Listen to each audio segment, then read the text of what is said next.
Railway ಮಾರ್ಗ ಹೋರಾಟ ಸಮಿತಿ ಪದಾಧಿಕಾರಿಗಳ ಸಭೆ. ಆಲಮಟ್ಟಿಯಿಂದ ಯಾದಗಿರಿ ನಗರಕ್ಕೆ ಸಂಪರ್ಕ ಕಲ್ಪಿಸುವ ರೈಲ್ವೆ ಮಾರ್ಗ ಆರಂಭಿಸಲು ಅಸ್ತಿತ್ವದಲ್ಲಿ ಬಂದ ತಾಳಿಕೋಟೆ ರೈಲ್ವೆ ಮಾರ್ಗ ಹೋರಾಟ ಸಮಿತಿಯ ಪದಾಧಿಕಾರಿಗಳ ಸಭೆ ಬುಧವಾರ ಶ್ರೀ ವಿಠಲ ಮಂದಿರದಲ್ಲಿ ನಡೆಯಿತು. ಸಭೆಯಲ್ಲಿ ಖ್ಯಾತ ರೈಲ್ವೆ ಮಾರ್ಗದ ಹೋರಾಟಗಾರರಾದ ಇಂಜಿನಿಯರಿಂಗ್ ಆದ ಭೀಮಶಂಕರ ಪತ್ತಾರ್ ಭಾಗವಹಿಸಿ ಮುಂದಿನ ಹೋರಾಟದ ರೂಪುರೇಷೆಗಳ ಬಗ್ಗೆ ಮಹತ್ವದ ವಿಷಯಗಳನ್ನು ತಿಳಿಸಿ ಮಾರ್ಗದರ್ಶನ ಮಾಡಿದರು. ಈಗಾಗಲೇ ಕೇಂದ್ರ ಸರ್ಕಾರದಿಂದ ಜುಲೈ 10ರಂದು ಕೊನೆಯ ಸ್ಥಳ ಸಮೀಕ್ಷೆ ಹಾಗೂ ವಿವರವಾದ ಯೋಜನಾ ವರದಿಯನ್ನ ಸಿದ್ಧಪಡಿಸುವ ಪ್ರಕ್ರಿಯೆಗೆ ಚಾಲನೆ ದೊರಕಿದ್ದು, ಈ ಕಾರ್ಯವು ಪ್ರಗತಿ ಹಂತದಲ್ಲಿದ್ದು ಇದನ್ನು ಆದಷ್ಟು ಬೇಗ ಮುಕ್ತಾಯಗೊಳಿಸುವಂತಾಗಲು ಮುಂದಿನ ಕಾರ್ಯತಂತ್ರಗಳ ಬಗ್ಗೆ ಸಭೆಯಲ್ಲಿ ಚರ್ಚಿಸಲಾಯಿತು. ಈ ಮಹತ್ವದ ಸಭೆಯಲ್ಲಿ ಭಾಗಿಯಾಗಿ ತಮ್ಮ ಸಲಹೆ ನೀಡಿದ ಖ್ಯಾತ ರೈಲ್ವೆ ಹೋರಾಟಗಾರ ಭೀಮಶಂಕರ್ ಪತ್ತಾರ್ ಹುಣಸಗಿ ಇವರನ್ನ ಹೋರಾಟ ಸಮಿತಿಯ ವತಿಯಿಂದ ಸನ್ಮಾನಿಸಿ ಗೌರವಿಸಲಾಯಿತು.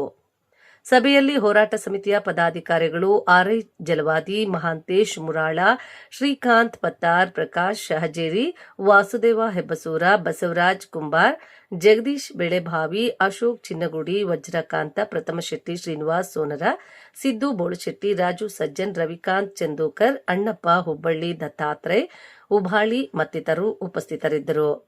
ಮಾಂತೇಶ್ ಮುರಾಳ್ ವಂದನಾರ್ಪಣೆ ಮಾಡಿದ್ರು. ವರದಿ ರಮೇಶ್ ದಲಾಳಿ, ಆರ್ಸಿ ನ್ಯೂಸ್ ಕನ್ನಡ, ತಾಳಿಕೋಟೆ. ಸಮಿತಿಯ ಸದಸ್ಯರುಗಳೇ, ಕಳೆದ ಹಲವಾರು ವರ್ಷಗಳಿಂದ ತಾಳಿಕೋಟೆ ಹಾಗೂ ಸುತ್ತಮುತ್ತಲಿನ ಭಾಗದ ಜನರು ಈ ರೈಲ್ವೆ ಸೌಲಭ್ಯವನ್ನು ಪಡೆಯಬೇಕಂತ ಸತತವಾಗಿ ಪ್ರಯತ್ನ ಮಾಡ್ತಾ ಬಂದಿದ್ದಾರೆ. ಇತ್ತೀಚಿನ ವರ್ಷಗಳಲ್ಲಿ ಆ ಒಂದು ಹೋರಾಟದ ತೀವ್ರತೆ ಹೆಚ್ಚಾಗಿದೆ. ನಾವು ಹೋರಾಟ ಮಾಡ್ತಾ ಇದ್ದೀವಿ. ಆ ಸಮಯದಲ್ಲಿ ಭೀಮಶಂಕರ್ ಅನ್ನೋ ಒಬ್ಬ ಪರಿಣಿತರು ನಮ್ಮ ಸಂಪರ್ಕಕ್ಕೆ ಬಂದರು. ಅದಕ್ಕೆ ನಾವು ಮೊದಲ ಹುಣಸಗಿ ಚನ್ನಕುಮಾರ್ ಅವರು ಥ್ಯಾಂಕ್ಸ್ ಮಾಡಬೇಕು. ಅವರು ಒಳ್ಳೆಯ ಸ್ನೇಹಿತರು.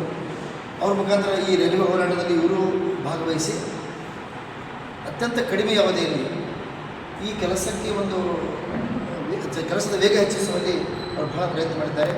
ಅವರೊಬ್ಬ ಸಾಫ್ಟ್ವೇರ್ ಇಂಜಿನಿಯರ್ ಆಗಿ ಸಮಯದ ಕೊರತೆ ಇದ್ದರೂ ಸಮಯದ ಅಭಾವ ಇದ್ದರೂ ಸಹ ಅವರು ಅದರಲ್ಲೇ ಸಮಯ ಮಾಡಿಕೊಂಡು ಭಾಳ ಅಚ್ಚುಕಟ್ಟಾಗಿ ಚಿತ್ರಗಳನ್ನು, ಅಂಕಿ ಸಂಖ್ಯೆಗಳನ್ನು, ಎಲ್ಲ ವಿವರಗಳನ್ನು ಜನಸಾಮಾನ್ಯರಿಗೆ ತಿಳಿಯುವ ಹಾಗೆ ಮಾಧ್ಯಮದ ಮುಖಾಂತರ ಎಲ್ಲರಿಗೂ ತಿಳಿಸುವಂಥ ಒಂದು ಪ್ರಯತ್ನವನ್ನು ಮಾಡಿ ಈಗ ನಾವು ಮೊನ್ನೆ ನೋಡಿದಂತೆ ಈಗಾಗಲೇ ಅಂತಿಮ ಸ್ಥಳ ಸಮೀಕ್ಷೆ ಹಾಗೂ ವಿವರವಾದ ಯೋಜನಾ ವರದಿ ಸಿದ್ಧಪಡಿಸುವುದಕ್ಕೆ ಟೆಂಡರ್ ಸಹ ಕರೆದಂಥ ಸಂಗತಿ ನಾವು ಗಮನಿಸಿದ್ದೇವೆ.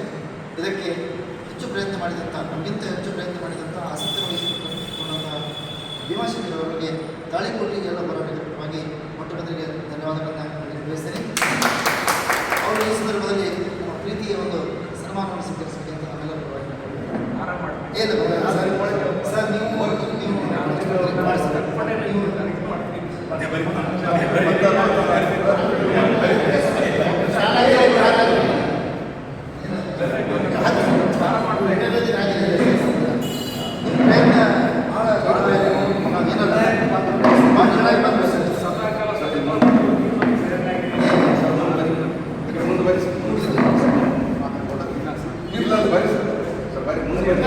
ಬರಿ